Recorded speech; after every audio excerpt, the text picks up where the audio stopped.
Continuing in our adventures of naming alkanes, cycloalkanes are basically carbon chains where there is a ring. So the two most common here are the cyclopentane and the cyclohexane.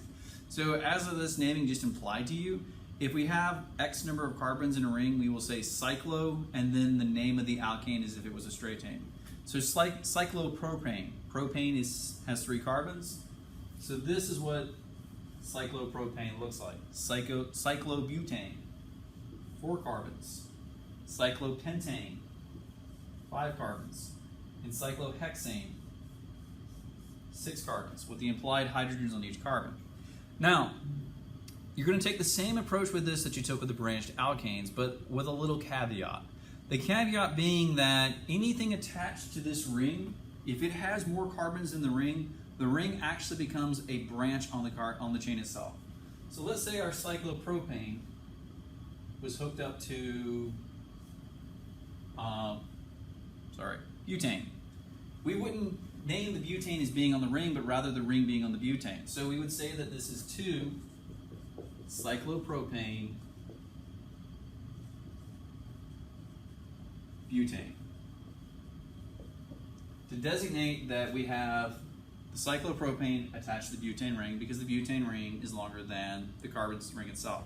But let's say that our ring is the primary hydrocarbon, it's the longest chain. So let's say we do something like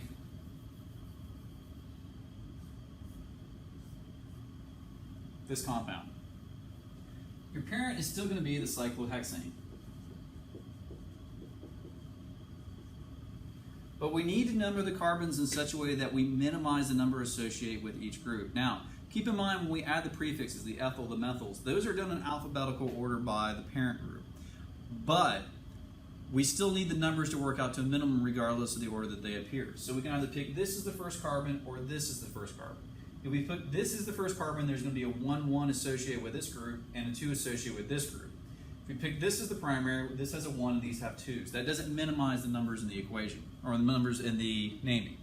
So we're going to pick this as our primary carbon because it's going to minimize the numbers. We've got more functional groups here than we do here. So there's going to be